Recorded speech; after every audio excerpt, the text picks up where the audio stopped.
بسم اللہ الرحمن الرحیم الحمد للہ رب العالمین والعاقبۃ للمتقین والصلاة والسلام علی سید الانبیاء والمرسلین وعلی کل من تبعهم بإحسان الی یوم الدین اما بعد فاعوذ باللہ من الشیطان الرجیم بسم اللہ الرحمن الرحیم لقد کان لکم فی رسول اللہ اسوۃ حسنہ۔ بسم اللہ الرحمن الرحیم۔ آج ہماری سیرہ جرنی کی 5ویں کلاس ہے، تو انشاءاللہ اس پہ جانے سے پہلے ہم تھوڑا سا ریکیپ کر لیتے ہیں لاسٹ کلاس میں ہم نے کیا پڑھا تھا، تاکہ تھوڑا سا مائنڈ آپ کا اس طرف چلا جائے۔ تو ابتدائی 3 سالوں کی بات چل رہی تھی، یعنی کہ آپ صلی اللہ علیہ وسلم کو نبوت مل چکی ہے، مکہ میں آپ صلی اللہ علیہ وسلم موجود ہے، اور ابتدائی 3 سال ہیں، اور یہ وہ 3 سال ہیں جس میں خاموش طریقے سے تبلیغ ہو رہی ہے۔ تو ہم نے پڑھا تھا کہ سابقون الاولون کون ہوتے ہیں، جن کی قربانیاں ہوتی ہیں، جو پہلے لوگ مسلمان ہوتے ہیں، یا پھر سابقون الاولون میں سے اس کے ہم نے فلسفی تھوڑی سی یہ بھی بتائی تھی، کمپنی میں کچھ ایسے لوگ ہیں جو شروع میں کمپنی کے ساتھ ہوتے ہیں اور پھر وہ فاؤنڈنگ ممبرز بنتے ہیں، اس کی کمپنی میں بہت زیادہ ویلیو ہوتی ہے، تو انہوں نے کیونکہ بہت زیادہ قربانیاں دی ہوتی ہیں۔ اسی طریقے سے سابقون الاولون میں ہم دیکھیں گے تو حضرت خدیجہ کے بارے میں بات کی، پھر ہم نے حضرت ابوبکر صدیق رضی اللہ تعالیٰ کے بارے میں بات کی، ان کا خواب ایک دلچسپ تھا، اس کے بارے میں بات کی۔ پھر حضرت علی رضی اللہ تعالیٰ عنہ آپ صلی اللہ علیہ وسلم کے جو کزن ہیں، چچا کے بیٹے ہیں، انہوں نے کیسے اسلام قبول کیا۔ پھر ان کے جو بھائیوں کی جو ترتیب تھی، 4 بھائی تھے، ان میں سے 2 جو ہے وہ ایک آپ صلی اللہ علیہ وسلم کی زیر کفالت آ گئے تھے، اور ایک جو ہے وہ حضرت عباس رضی اللہ تعالیٰ عنہ جو کہ آپ صلی اللہ علیہ وسلم کے چچا ہیں، ان کی زیر کفالت میں آ گئے تھے۔ پھر ہم نے یہ بات کی تھی ہمارے کرنے کے کاموں میں سے کہ ہمارا اپنے کزنس کے ساتھ کیا رویہ ہے، تو اس پہ ہمیں تھوڑا سوچنا چاہیے، اور امپروومنٹ کرنے کے لیے کچھ نہ کچھ آپ جو ہے اس کے اندر لکھیں، نوٹ بک اپنے ساتھ رکھیں۔ ہم نے آپ کو لاسٹ ٹائم یہ بات کہی تھی، تو تاکہ سیرت کا اصل مقصد یہی ہے کہ علم کے ساتھ عمل بھی ہو جائے، تب فائدہ ہوگا سیرت پڑھنے کا انشاءاللہ۔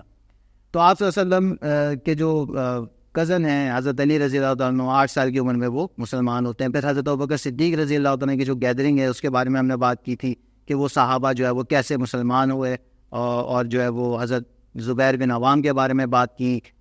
اسی طریقے سے جو ہے وہ ہم نے بات کی تھی طلحہ بن عبید اللہ کے بارے میں۔ پھر ہم نے بات کی تھی حضرت سعد بن ابی وقاص رضی اللہ تعالیٰ عنہ کہ ان کی والدہ نے ان کے لیے کیسے ایک آزمائش کا معاملہ کیا، اور پھر وہ کیسے اس آزمائش سے نکلے۔ آج ہم نے جو بات کرنی ہے وہ ہم نے بات کرنی ہے آج کا جو واقعہ وہ بھی بہت زیادہ انٹرسٹنگ ہے۔ حضرت ابو ذر غفاری رضی اللہ تعالیٰ عنہ کا واقعہ ہے، اور یہ بھی بہت زیادہ دلچسپ واقعہ ہے، تو انشاءاللہ بڑا آپ لوگوں کو اس سے بڑا انٹرسٹنگ واقعہ، تو انشاءاللہ ہم اسٹارٹ کرتے ہیں۔ ابو ذر غفاری رضی اللہ تعالیٰ عنہ نے کیسے اسلام قبول کیا؟ تو ابو ذر غفاری جو تھے وہ غفار قبیلہ سے تعلق رکھتے تھے۔ یہ اور ان کے بھائی جو تھے وہ دونوں بت پرستی سے بیزار تھے۔ تو ان کو جب یہ خبر ملتی ہے کہ آپ محمد صلی اللہ علیہ وسلم نے مکہ میں نبوت کا دعویٰ کیا ہے، تو یہ اور وہ یہ کہتے ہیں کہ لات منات عزا ان کو چھوڑ دو اور ایک اللہ کی عبادت کرنے والے بن جاؤ، تو یہ اپنے بڑے بھائی کو بھیجتے ہیں کہ جا کے دیکھو مکہ میں کہ یہ بات صحیح ہے یا غلط ہے۔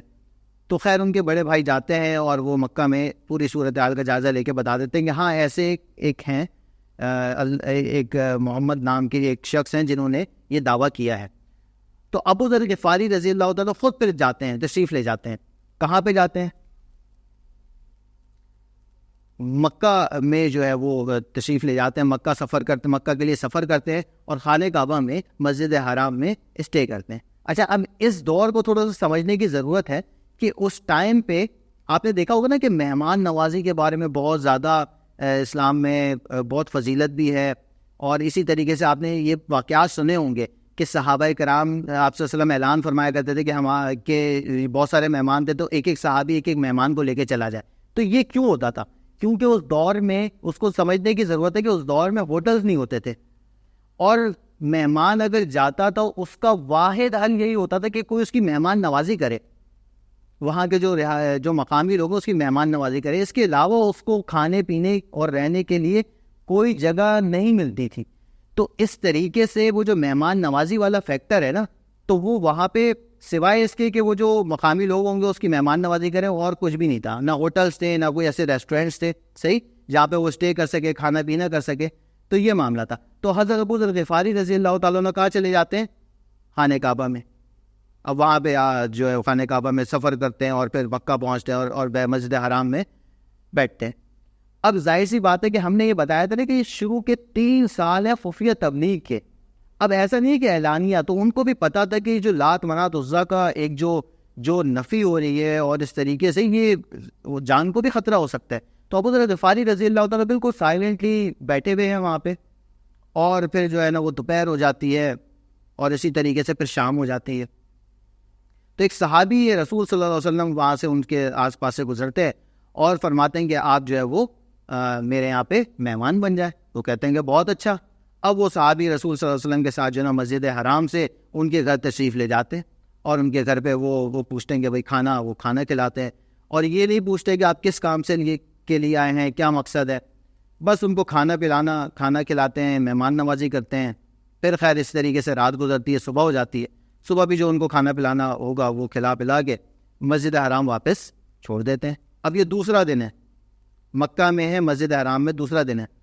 پھر وہ پورا دن گزر جاتا ہے, پھر شام ہو جاتی ہے. پھر وہ صحابی رسول ان کے آگے سے گزر رہے ہوتے ہیں, پھر پوچھتے ہیں کہ آپ کا لگتا ہے آج بھی کام نہیں ہوا. وہ کہتے ہیں کہ نہیں, آج بھی میرا کام نہیں ہوا. تو کہتے ہیں آج بھی میرے گھر پہ مہمان بن جاؤ. کہتے ہیں کہ جی ٹھیک ہے. تو وہ دونوں وہ حضرت ابو ذر غفاری کے ساتھ وہ جو صحابی ہوتے ہیں ان کے ساتھ وہ چلے جاتے ہیں. پھر گھر پہ جو ہے وہ ٹائم گزارتے ہیں. پھر صبح واپس مسجد حرام. پھر آج تیسرا دن ہے مسجد حرام میں, مکہ میں تیسرا دن ہے. ابو ذر غفاری رضی اللہ تعالیٰ عنہ کسی سے بھی کچھ بھی معلوم نہیں کیا انہوں نے. اب آج پھر شام ہو چکی ہے. وہ صحابی رسول آپ حضرت ابو ذر غفاری کو واپس کہتے ہیں کہ آج آپ میرے مہمان بن جائیں. پھر خیر ان کو اپنے گھر لے جاتے ہیں, کھانے پہ بٹھاتے ہیں اور کھانا کھاتے ہیں. آج یہ پوچھتے ہیں کہ آپ کس مقصد کے لیے, کس وجہ سے آئے ہیں. تو ابو ذر غفاری کو بھی جو ہے نا ان سے انسیت ہو جاتی ہے, وہ مانوس ہو جاتے ہیں. تو ان کو کہتے ہیں کہ میں اس لیے آیا ہوں کہ یہاں پہ ایک شخص ہے جس نے نبوت کا دعویٰ کیا ہے. میں ان سے ملاقات کرنے کے لیے, ان سے معلومات لینے کے لیے آیا ہوں کہ ان کی کیا دعوت ہے, تاکہ میں بھی اس میں شامل ہوں. تو وہ صحابی رسول فرماتے ہیں کہ آپ صحیح جگہ ہیں, اور ان صحابی کا نام ہے حضرت علی رضی اللہ تعالیٰ عنہ. تو حضرت علی رضی اللہ تعالیٰ عنہ ہوتے جو اتنی ساری مہمان نوازی 3 دن تک کرتے ہیں. وہ کہتے ہیں کہ صبح آپ میرے ساتھ چلیے گا. وہ کہتے ہیں جی بہت اچھا. صبح اب جو ہے وہ 3 دن کے بعد جو ہے نا ابھی وہ صبح کہتے ہیں کہ آپ میرے ساتھ چلیں. اب صبح ہو جاتی ہے. صبح دونوں جو ہے وہ تشریف لے جاتے ہیں آپ صلی اللہ علیہ وسلم جہاں پہ تشریف فرما ہوتے ہیں. ایک انسٹرکشن دیتے ہیں حضرت علی رضی اللہ تعالیٰ عنہ. ان کو کیا انسٹرکشن یہ دیتے ہیں کہ کیونکہ ابھی اعلان نہیں ہوا ہے اسلام کا, اور یہ بات جو ہے ہر کسی کو نہیں پتہ ہے, تو ہو سکتا ہے ہماری جان کو خطرہ ہو. تو مجھے جہاں لگے گا کسی نے ہمیں پہچانے. ظاہر سی بات ہے کہ مکہ کی چھوٹی سی آبادی تھی نا. آج بھی جو چھوٹی سی مثال کے طور پہ اگر چھوٹا سا کوئی فلیٹ ہے تو وہاں پہ لوگ ایک دوسرے کو جانتے ہیں, اور اگر کوئی اجنبی آ جائے تو فوراً میں پتہ لگتا ہے کہ یہ کوئی باہر کا بندہ ہے. تو اسی طریقے سے یہ جو ابو ذر غفاری تھے, ان کو بھی دیکھ کے پتہ لگ سکتا تھا کسی کو. اور حضرت علی رضی اللہ تعالیٰ عنہ محمد صلی اللہ علیہ وسلم کے کزن ہیں, تو ان کچھ نہ کچھ وہ ٹریک کر لیتے کہ یہ کس وجہ سے, کس مقصد کے لیے آئیں. تو انہوں نے کہا کہ اگر مجھے کوئی خطرہ لگے گا نا تو میں جھک کے اپنے جو جوتے ہیں اس کے لیسز یا تسمہ کہہ لیں وہ میں جو ہے نا باندھنا شروع ہو جاؤں گا اس بہانے, اور آپ آگے نکل جانا ہے تاکہ کسی کو شک نہ ہو کہ آپ اور میں ساتھ ہیں. تو کہتے ہیں جی بہت اچھا. تو خیر ایسا وہ صبح ان کو انسٹرکشنز دے کے نکل جاتے ہیں. خیر راستے میں کچھ ایسا معاملہ نہیں ہوتا.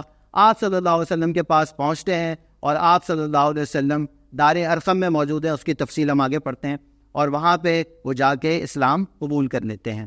تو آپ صلی اللہ علیہ وسلم ان کو فرماتے ہیں کہ اب جو ہے وہ آپ تشریف لے جائیں, اور جب ایسا معاملہ ہوگا, جب ہمارا تھوڑا سا مطلب کہ مسلمان پاور میں آ جائیں گے تو ہم انشاءاللہ آپ کو پھر بتا دیں گے, آپ کو خبر پہنچے گی, پھر آ جانا. تو وہی کہتے ہیں کہ میں اتنی بڑی مجھے نعمت ملی ہے دین کی, اسلام کی, میں ایسے اس کو چھپاؤں گا نہیں.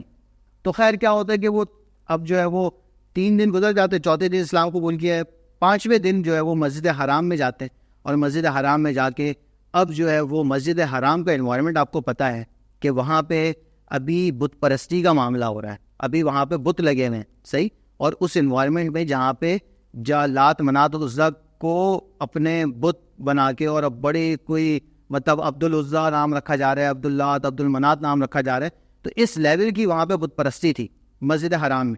اب یہاں پہ جا کے انہوں نے کیا کیا کہ زور سے جو ہے نا وہ اشہد ان لا الہ الا اللہ و اشہد ان محمد عبدہ و رسولہ, یہ بہت زور سے تیز آواز میں انہوں نے یہ کہا. ان کا بولنا تھا, اور سارے کے سارے مشرکین مکہ ان کے اوپر ٹوٹ پڑے, اور بہت زیادہ ان کو مارا. تو آپ صلی اللہ علیہ وسلم کے جو چچا ہے حضرت عباس, وہ آئے بچاؤ کرانے کے لیے. اور ان لوگوں کو کہا اب ان کو واسطہ کس چیز کا دے رہے ہیں, کیونکہ عرب کا انوائرمنٹ ہم نے پڑھا تھا نا کہ وہاں پہ کوئی کھیتی باڑی والا معاملہ تو نہیں تھا. ان کی جو بزنس تھا نا وہ اصل یہی تھا کہ وہ ٹریڈ کرتے تھے, ادھر سے سامان ادھر لے جائیں گے, ادھر سے ادھر لے آئیں گے. جیسے رحلت الشتاء والصیف, گرمیوں اور سردیوں کا سفر, یمن اور شام کا سفر, وہی کرتے تھے نا. تو انہوں نے کہا کہ بھائی آپ لوگ جب سفر کے لیے جاؤ گے نا, اس کو مت مارو. یہ کہا کہ اس کو مت مارو, یہ غفار قبیلے کا ہے. اچھا بھائی غفار قبیلہ کہاں ہے؟ غفار قبیلہ جو ہے نا مکہ سے جب آپ جاؤ گے سفر کے لیے, تجارتی سفر کے لیے شام یا پھر یمن, تو راستے میں ہی وہ قبیلہ پڑے گا. تو اگر تم نے ان کے بندے کو مار دیا نا تو تم لوگ اپنا جو کاروباری سفر ہے نا وہ نہیں کر سکو گے, وہ لوگ روک لیں گے تمہیں. تو وہ کہتے ہیں کہ اچھا ٹھیک ہے پھر چھوڑ دینا. پھر دوسرے دن پھر ایسا معاملہ ہوتا ہے, پھر بچ بچاؤ کراتے ہیں. خیر بہرحال حضرت ابو ذر غفاری رضی اللہ تعالیٰ عنہ جو ہے وہ اس طریقے سے اسلام وہ قبول کر لیتے. دار ارقم جہاں پہ آپ صلی اللہ علیہ وسلم کی ملاقات ہوئی ہے ابو ذر غفاری سے, دار ارقم کیا ہے؟ مسلمانوں کا پہلا مرکز ہے دار ارقم. دار کہتے ہیں گھر کو, ٹھیک, اور ارقم رضی اللہ تعالیٰ عنہ, یعنی کہ دار ارقم کا مطلب ہے کہ ارقم رضی اللہ تعالیٰ عنہ کا گھر. تو سب سے پہلے جنہوں نے اپنا گھر کسی کو ڈونیٹ کیا اسلام کے لیے, وقف کیا, وہ کون ہے؟ حضرت ارقم رضی اللہ تعالیٰ. اور ان کا گھر بھی ایسے جو ہے نا آبادی سے تھوڑا سا دور تھا, یعنی کہ اگر کوئی مثال کے طور پہ اگر کوئی جا رہا ہوگا اس پہاڑی کے پاس سے, کسی کو پتہ نہیں چلے گا, تھوڑا سا اندر جا کے تھا, تو ایک ویسی تھوڑا سا سیکیور جگہ تھی. تو حضرت ارقم رضی اللہ تعالیٰ نے فرمایا کہ بھائی آپ جو ہے نا گھر میرا اسلام کی خدمت کے لیے استعمال کریں. تو آپ صلی اللہ علیہ وسلم کی جتنی میٹنگز ہوتی رہی ہیں مکہ میں وہ دار ارقم میں ہوئی ہیں, ارقم رضی اللہ تعالیٰ کے گھر میں. تو اس طریقے سے یہ جو میٹنگ ہوئی تھی آپ صلی اللہ علیہ وسلم کی حضرت ابو ذر غفاری رضی اللہ تعالیٰ عنہ سے, تو وہ بھی دار ارقم میں ہوئی تھی. تو اس طریقے سے شروع کے اب یہ 3 سال ہیں نبوت ملنے کے بعد, تو کس طریقے سے خفیہ طریقے سے سیکریٹلی تبلیغ کی جا رہی ہے. اچھا اب ہم آگے چلتے ہیں. اب نبوت کا 4تھا سال ہے, تو آپ صلی اللہ علیہ وسلم کی عمر کتنی ہو گئی؟ 44 سال, 44 ایئرس. تو اب نبوت کا 4تھا سال ہے, اور اللہ تعالیٰ کی طرف سے قرآن میں ایک آیت نازل ہوتی ہے, وَانذِرْ عَشِيرَتَكَ الْأَقْرَبِينَ, کہ اپنے قریبی رشتہ داروں کو ڈرائیں. صحیح, تو یعنی کہ دعوت دیں ان کو. تو اب جب آپ صلی اللہ علیہ وسلم کو یہ حکم ہوتا ہے تو آپ صلی اللہ علیہ وسلم اپنے جو قریبی رشتہ دار کون ہیں, اس میں آپ صلی اللہ علیہ وسلم کے چچا ہیں, ٹھیک ہے, ابو لہب بھی اس میں آئے گا, ٹھیک ہے, اسی طریقے سے جو ابو طالب اور باقی سارے جو کلوز ریلیٹیوز ہیں ان کو آپ صلی اللہ علیہ وسلم نے دعوت دینی ہے. اب دعوت دینی ہے دین کی, اسلام کا جو ہے وہ تعارف پیش کرنا ہے. تو آپ صلی اللہ علیہ وسلم نے انتظامات یعنی کہ مینجمنٹ کس کے ذمے؟ حضرت علی رضی اللہ تعالیٰ عنہ کے ذمے. اور اب حضرت علی رضی اللہ تعالیٰ عنہ کی جو ایج ہے وہ کتنی ہو گئی ہوگی؟ پہلے 8 سال میں اسلام قبول کیا, تو اب کتنی ہو گئی ہوگی ایج؟ 12 سال, 4 سال کا عرصہ گزرا ہے نا. تو آپ صلی اللہ علیہ وسلم کی ایج ہے 44 ایئرس, حضرت علی رضی اللہ تعالیٰ کی ایج تقریباً کوئی 12 سال کے قریب ہے. تو اب کیا ہوتا ہے کہ حضرت علی رضی اللہ تعالیٰ کو فرماتے ہیں کہ آپ جو ہے وہ دعوت کا انتظام کریں. دعوت میں کیا ہے؟ دعوت میں دودھ ہے اور گوشت ہے. اچھا اب یہ اللہ کی طرف سے آپ صلی اللہ علیہ وسلم کو کچھ وحی ہوئی ہوگی یا پھر ایسا معاملہ ہوا ہوگا, تو آپ صلی اللہ علیہ وسلم نے اس میں کم مقدار میں یہ چیزیں رکھوائیں. لوگ زیادہ تھے اور یہ کھانے کی جو دودھ مطلب پینے کے لیے دودھ تھا, کھانے کے لیے گوشت کم تھا. تو کیا ہوا کہ اتنے سارے رشتہ دار تھے, آپ صلی اللہ علیہ وسلم نے وہ چیزیں کم رکھی اور جو ہے وہ کیا کیا کہ حضرت علی رضی اللہ تعالیٰ نے پورا مینجمنٹ کی. تو پھر جب سب نے کھایا تو وہ اللہ تعالیٰ نے برکت دی اور وہ پورا ہو گیا. تو اب آپ صلی اللہ علیہ وسلم نے اس معجزے کے بعد دعوت دینا چاہیے. اس سے پہلے ابو لہب بول پڑا. ابو لہب کون ہے؟ آپ صلی اللہ علیہ وسلم کا سگا چچا ہے. وہ بول پڑا. وہ کیا کہتا ہے؟ وہ کہتا ہے کہ آج ہمارے بھتیجے نے ایک سحر کا مظاہرہ کیا, ایک جادو کا مظاہرہ کیا. تو حضرت آپ صلی اللہ علیہ وسلم نے جب اس نے یہ بات کر دی نا, تو آپ صلی اللہ علیہ وسلم نے دیکھا کہ اب یہ موقع دعوت کا نہیں ہے, تو آپ صلی اللہ علیہ وسلم نے اس کے بعد دعوت نہیں دی. تو ہمیں اس سے یہ سبق ملتا ہے ہمارے کرنے کے کاموں میں کہ ہر موقع تبلیغ کا نہیں ہوتا. تو تبلیغ کرنے کے لیے اس موقع کو تلاش کرنا چاہیے جہاں پہ ماحول سازگار ہو, اور اس کے لیے جب ہم کسی کو تبلیغ کریں تو اچھے طریقے سے, آسان طریقے سے, کسی کی اس میں انسلٹ نہ ہو, اور اس کو اکیلے لے جا کے سب سے پہلے اللہ سے بھی مانگے. جب گشت کرتے ہیں تبلیغی حضرات تو نہیں دیکھتے آپ کے, سب سے پہلے جو ہے وہ اللہ سے دعا کرتے ہیں کہ اللہ تعالیٰ ہم جس کام کے لیے جا رہے ہیں اس میں برکت دے دے اور لوگوں کا دل نرم کر دے. تو ہمیں بھی کسی کو تبلیغ کرنے سے پہلے کسی کو نماز کا کہنا ہے، کچھ کرنا ہے، اللہ سے مانگے پہلے، اور اس کے پاس جا کے اس کی کوئی ایسے نہیں کہ سب کے مجمع کے سامنے آپ جو ہے نا اس کو یہ بول دیں کہ بھائی نماز پڑھا کرو، جماعت چھوڑو. تو ایسے طریقے سے تبلیغ کریں کہ دوسرے کو اس طریقے سے کوئی فیل نہ ہو، اور ایسے حالات بھی ہونے چاہیے تبلیغ کے لیے. اب آپ صلی اللہ علیہ وسلم یہاں پہ پوری آپ صلی اللہ علیہ وسلم نے جو ہے نا وہ ایک ڈنر کا انتظام کیا، اور اس کے بعد کیا ہے کہ ابھی جب یہ ابو لہب بول پڑا نا تو آپ صلی اللہ علیہ وسلم نے کہا کہ نہیں، ابھی یہ موقع نہیں ہے تبلیغ کا. اس کے بعد پھر دوسری دفعہ دعوت ارینج ہوتی ہے، اور پھر کیا ہوتا ہے کہ اب آپ صلی اللہ علیہ وسلم آج یہ پہلی دفعہ آپ صلی اللہ علیہ وسلم اپنے قریبی رشتہ داروں میں 4 سال کے بعد نبوت کے پہلی دفعہ اب سارے بتوں کی نفی کریں گے. آپ صلی اللہ علیہ وسلم نے جو دوسری دفعہ دعوت ہے نا، اس کے بعد اب آپ صلی اللہ علیہ وسلم بات کریں گے.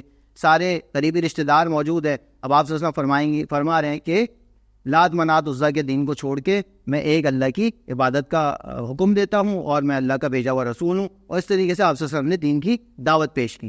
تو اس کے بعد جو 2 چچا ہیں ان کا رد عمل کیا ہے؟ ابو لہب کہتا ہے کہ بھائی آپ کو تو یار اب چھوڑیں گے نہیں. اس طریقے سے یہ تو مطلب اگینسٹ میں بات کی ابو لہب نے کہ یہ لات منات عزا یہ تو ہمارے آباء و اجداد کے طریقہ عبادت ہے، اب اس کو کیسے چھوڑ دیں، یہ ساری باتیں. ابو طالب حضرت علی رضی اللہ تعالیٰ عنہ کے والد، جن کے زیر کفالت آپ صلی اللہ علیہ وسلم 8 سال کے بعد گئے، یہ کیا کہتے ہیں؟ یہ سپورٹ میں بات کر رہے ہیں. یہ کہتے ہیں کہ بھتیجے میں اصل میں تو ہوں اسی دین پہ، لات منات عزا والا، یا پھر اپنے جو آباء و اجداد والے دین پہ، لیکن تمہارا میں ساتھ ضرور دوں گا. ہوں میں اسی دین پہ، لیکن میں تمہارا ساتھ ضرور دوں گا، تمہاری سپورٹ کے لیے میں کھڑا ہوں. تو یہ ان کا جو ہے نا وہ جو پہلی دفعہ ابھی جو ہے نا آپ صلی اللہ علیہ وسلم نے اپنے قریبی رشتہ داروں میں بات کی ہے، ان کو دعوت دی ہے، اور پہلی دفعہ بتوں کی نفی کی ہے. اب کیا ہوتا ہے کہ یہ والا معاملہ ہو گیا، 4 سال چل رہا ہے نبوت کا. اب آپ صلی اللہ علیہ وسلم کوہ صفا سے دعوت دیں گے.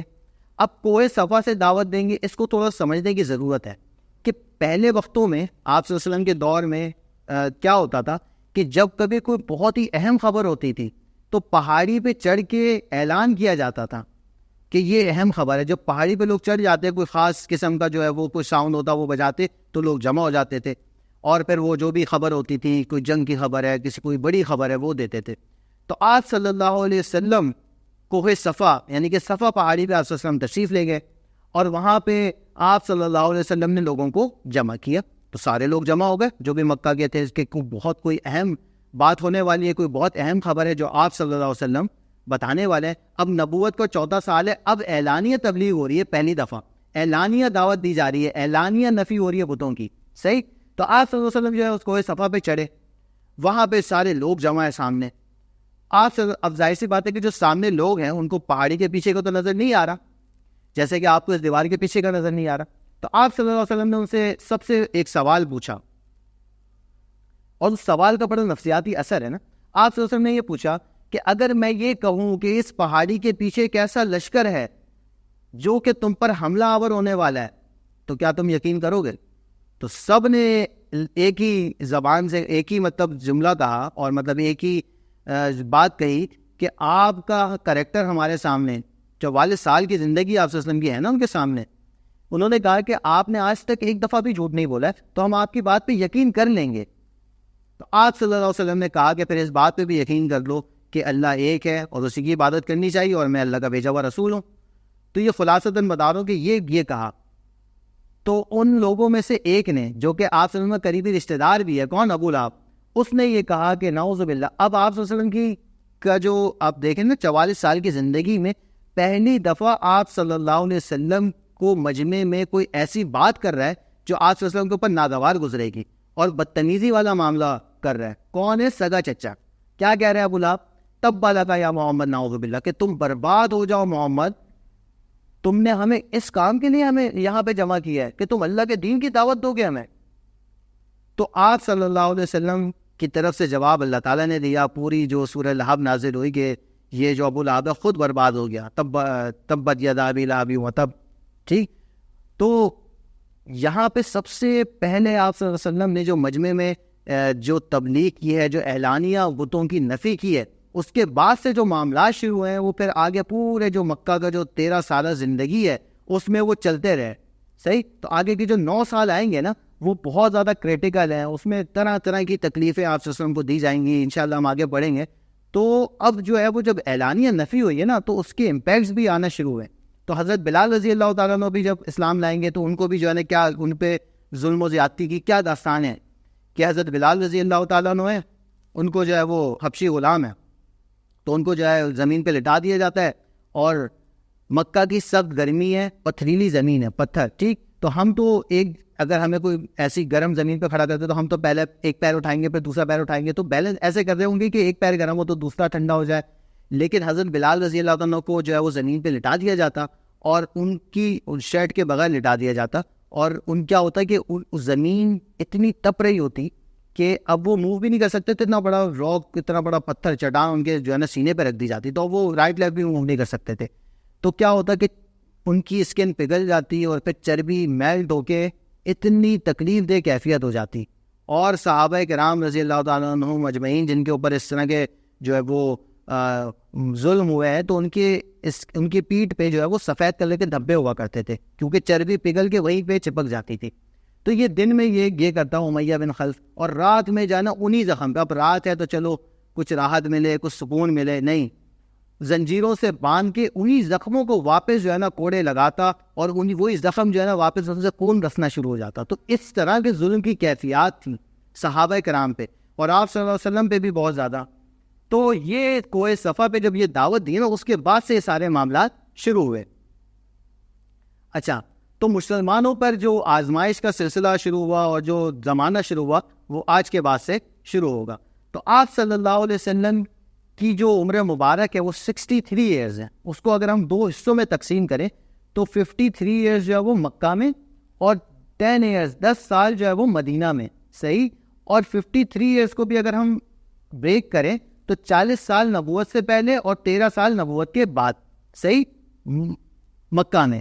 اور پھر 10 سال آپ صلی اللہ علیہ وسلم جب ہجرت کر کے چلے گئے مدینہ تو 10 سال مدینہ میں آپ صلی اللہ علیہ وسلم نے گزارے ہیں، اور 63 ایئرس کی ایج میں آپ صلی اللہ علیہ وسلم اس دنیا سے رخصت ہوئے ہیں. اچھا، یہ جو مکہ کے 53 سال ہیں اس کی ہم نے تھوڑے سے بتائی، نبوت سے پہلے کے اور نبوت کے بعد کے. اور ان 13 سالوں میں ہی ایک ایسا دن آئے گا، ان 13 سالوں میں ہی ایک ایسا دن آئے گا جب آپ صلی اللہ علیہ وسلم سے پوچھا گیا آپ کی زندگی کا سب سے مشکل دن کون سا ہے، تو آپ صلی اللہ علیہ وسلم فرمایا طائف والا دن. تو وہ بھی انہی 13 سالوں میں وہ واقعہ انشاءاللہ آئے گا. تو انشاءاللہ اب ہم نیکسٹ کلاس میں کریں گے بات.